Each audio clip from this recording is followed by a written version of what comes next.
Lucky, ഇവിടെ നിന്ന് പോകാൻ എനിക്ക് വിഷമമുണ്ടല്ലേ? ഹലോ ലക്കി, തന്നോട് ചോദിച്ചു. ആ വിഷമമുണ്ട് സർ. ഓ സമാധാനമായി. ഞാൻ വിചാരിച്ചു എനിക്ക് മാത്രമേ വിഷമമുള്ളൂ എന്ന്. Hello, what's your problem? എന്താ പ്രശ്നം? അത് നാട്ടിൽ അമ്മാവൻ്റെ പേരിൽ കുറച്ച് പ്രോപ്പർട്ടി ഉണ്ട്. ഒരു 10 സെൻറ്റും കുളവും.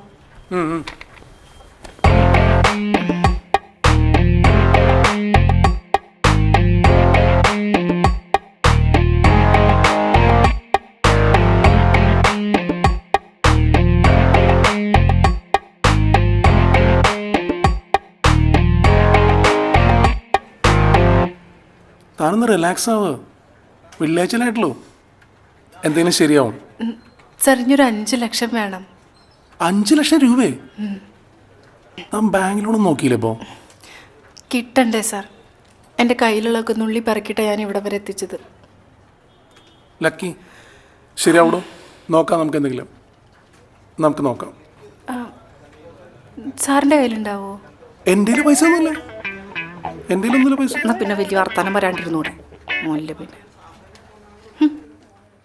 എൻ്റെ മനസ്സിന് വല്ലാത്തൊരു ടെൻഷൻ, ആകെ ഒരു ഉന്മേഷക്കുറവ്. സാം പറഞ്ഞിട്ട് ഞാൻ കുറച്ച് പാട്ട് കേട്ട് നോക്കി, പക്ഷെ നടപടി ആവണില്ലേ ജിൻഡോ.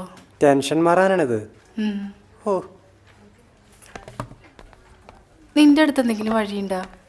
നീയേ ആര് തെറി പറഞ്ഞാലും ഒരു അരമണിക്കൂർ കഴിഞ്ഞിട്ട് ചിരിച്ച് കൂളായിട്ട് നടക്കണ കാണാമല്ലോ. എങ്ങനെയത്? MD എന്നെ തെറി പറയുമ്പോൾ ഞാൻ ഇവിടുന്ന് മുങ്ങും, എന്നിട്ട് എവിടെയെങ്കിലും പോയിട്ട് സുഖമായിട്ട് കിടന്നുറങ്ങും. എന്തൊരു ആശ്വാസം എന്നറിയോ? അതാ നിന്നെ ഇടയ്ക്കിടയ്ക്ക് ഇവിടെ കാണാത്തല്ലേ? ഞാനിതിപ്പോൾ എവിടെ പോയി കിടന്നുറങ്ങാനാ? ആ, അതിനെ വേറൊരു പൊടിക്ക ടെക്നിക്കും വേറൊരു പൊടിക്ക നമ്പറും ഉണ്ട്. എന്താ?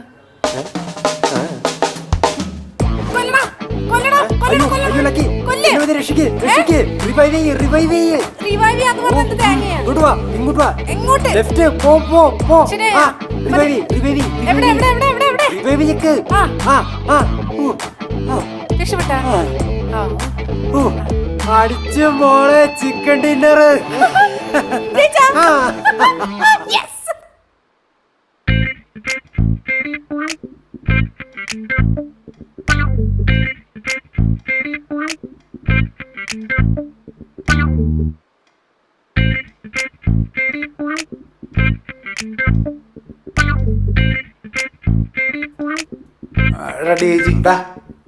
എന്താടാ ഈ വീട്ടിലൊരു പ്രശ്നം ഉണ്ടായാൽ നമ്മൾ ആദ്യം പോലീസിനല്ലേ അറിയിക്കുക? അനി ഈ വീട്ടിൽ എന്താ പ്രശ്നം?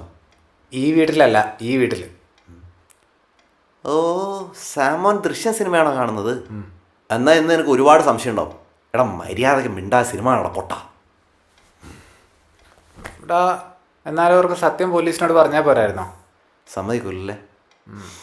എടാ, അതായത് നമ്മുടെ നാട്ടിലൊരു അവസ്ഥ എന്ന് വെച്ചാൽ ഇവിടുത്തെ ഒരു പോലീസ് സംസ്കാരവും സാമൂഹിക സംസ്കാരവും തമ്മിൽ വലിയൊരു ചേർച്ചക്കുറവുണ്ട്. ഉദാഹരണം പറയുകയാണെങ്കിൽ, ഒരു വീട്ടിൽ എന്തെങ്കിലും കാര്യത്തിന് പോലീസ് വന്നു എന്ന് വിചാരിക്കുക, അപ്പോൾ തന്നെ ആ വീട്ടിൽ വലിയ എന്തോ ഒരു പ്രശ്നമുണ്ട് നാട്ടിലൊരു സംസാരം ഉണ്ടാവും. പിന്നെ ഒരുത്തനിപ്പോൾ വല്ലവിധേന എന്തെങ്കിലും ഒരു കാരണം കൊണ്ട് പോലീസ് ജീപ്പ് കയറേണ്ടി വന്നാലോ അവൻ്റെ ജീവിതം പോയി. എന്താ എടാ, അതങ്ങനെയാണ്. അതായത് ഒരു വശത്ത് നമ്മുടെ നാട്ടുകാർക്ക് പോലീസുകാരെ ഭയങ്കര പുച്ഛമാണ്, മറുവശത്ത് ഭയങ്കര പേടിയാണ്.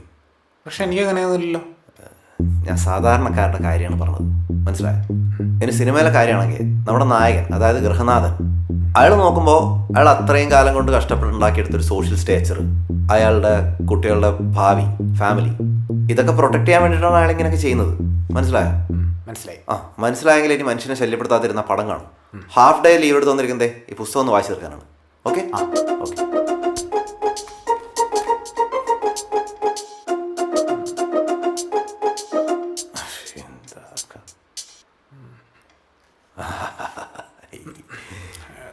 എടാ ഡേജി, ഒരു കാര്യം ചോദിച്ചോട്ടെ? എനിക്ക് ബൂസ്റ്റ് ഉണ്ടാക്കി തരുമോ? ബൂസ്റ്റ് വേണം, പോയി തന്നെ ഉണ്ടാക്കി വിടണം. വന്നോന്നോ? എനിക്ക് വേറെ ആരാടാ ഉള്ളത്?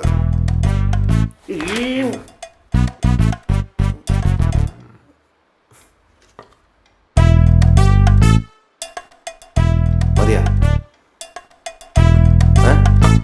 വേറെ വല്ലതും വേണോ? ചായ, കാപ്പി, ജ്യൂസ്, പുലാവ് ഓർമ്മണോ? എന്നാൽ ഇനി ഇരുന്ന് വായിച്ചോട്ടെ. Good boy. അതെ ബൂസ്റ്റ് കൊള്ളൂലായിരുന്നു. നീ സ്നേഹത്തോടെ ഉണ്ടാക്കാഞ്ഞിട്ടാ. നിന്റെ അപ്പനോട് പറഞ്ഞ നല്ല പുസ്തകം ജോർജിന്റെ മോനെ മനുഷ്യരുടെ സ്ഥലത്ത് ഇതും ചെയ്യില്ല. നീ എങ്ങനെ സിനിമ കാണണം? എടാ ആ ചെറുക്കനുണ്ടല്ലോ മോഹൻലാൽ കൊന്നിട്ട് അവിടെ പണിയാണെന്ന് പറഞ്ഞ് പോലീസ് സ്റ്റേഷൻ അടി കുടിച്ചിട്ടിരിക്കുകയാണ്.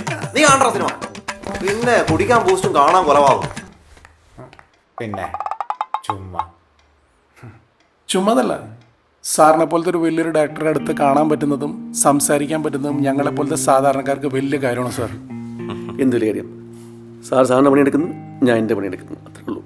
പിന്നെ ഇത് പുറമെ നോക്കുമ്പോൾ ഒരു വലിയൊരു ഗ്ലാമറസ് ആയിട്ട് അല്ലെങ്കിൽ കളർഫുൾ ആയിട്ട് തോന്നുന്നു. ശരിക്കൊരു ഓഫ് ബീറ്റ് സിനിമയ്ക്ക് മോശമാണ് ഞങ്ങളുടെ അവസ്ഥ, അല്ലേടാ? അതെ അതെ. പിന്നെ ഒരു വലിയ കാര്യം എന്താണെന്ന് വെച്ചിട്ടുണ്ടല്ലോ, ഇത്രയും ആപ്റ്റായിട്ട് ലൊക്കേഷൻ കിട്ടുമെന്ന് ഒരിക്കലും വിചാരിച്ചില്ല. നമ്മളെ ഇത് സ്ക്രിപ്റ്റ് ചെയ്യുമ്പോഴേ നമ്മുടെ മനസ്സിലൊരു വിഷ്വലൈസേഷൻ ഉണ്ട്. നമുക്ക് ആ വിഷ്വലി കാണുന്ന ആ ലൊക്കേഷൻ തന്നെ കിട്ടുക എന്ന് പറഞ്ഞാൽ വളരെ റെയർ ആയിട്ടുള്ള കാര്യമാണ്. ആക്ച്വലി ഞങ്ങളുടെ ഹെഡ് ഓഫീസ് ഞാൻ ആക്ച്വലി താല്പര്യം ഉണ്ടായിരുന്നില്ല. പിന്നെ ഞാൻ ആ സ്പെഷ്യൽ കേസായിട്ട് കൺസിഡർ ചെയ്ത് റിക്വസ്റ്റ് അയച്ചപ്പോഴാണ് സമ്മതിച്ചത്. പിന്നെ ഈ പറഞ്ഞ പോലെ അവിനാശ് പറഞ്ഞു കഴിഞ്ഞാൽ എനിക്ക് തള്ളിക്കളയാനും പറ്റില്ല. പിന്നെ അവൻ എടുക്കണ്ടേ, സത്യം പറയല്ലോ. എടാ നിന്നെ അങ്ങ് നിർത്തിക്കൊണ്ടേ കുറ്റപ്പെടുന്നതുകൊണ്ട് നിനക്ക് വല്ലതും കുഴപ്പമുണ്ടോ? കുഴപ്പമുണ്ടെങ്കിലും സാരമില്ല. ഇവൻ്റെ 1-2 വർക്ക് ഞാൻ കണ്ടു, ടാലൻ്റ് ഉണ്ട്, ഒരു പടം ചെയ്യാനുള്ള കഴിവൊക്കെ ഉണ്ട്. എടുക്കണ പിന്നെ അത് ഈ ഡീറ്റെയിൽ ആയി പഠിച്ചെടുക്കാനുള്ള ആഗ്രഹമുണ്ട്, ആ വാശി, അതിലാണ് കാര്യം.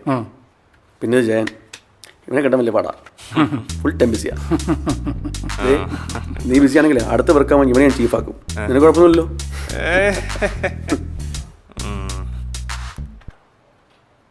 പിന്നെ ആക്ച്വലി എത്ര ദിവസം ഷൂട്ട് ബാക്കിയുണ്ടാവും ഇവിടെ? കൊച്ചിയിൽ ഇന്നത്തോടെ കഴിഞ്ഞു. ഓക്കെ, സോങ് ഉണ്ട്, ബാക്കി ഗോവ, മുംബൈ. ഞാൻ അങ്ങോട്ട് ചെല്ലട്ടെ, കുറച്ച് പരിപാടി ബാക്കിയുണ്ട്. ചെല്ല. ശരി. എന്നാ ഞാനും ചെല്ലട്ടെ. ആടെ ഷോട്ട്. ഓക്കെ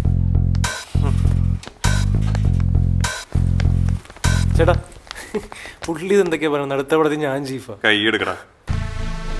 അൻവർക്ക് എപ്പോ എന്ത് പറയും, എന്തർത്ഥത്തിൽ പറയുന്നുള്ളതിനെ പറ്റി വ്യക്തമായ ധാരണ എനിക്ക്.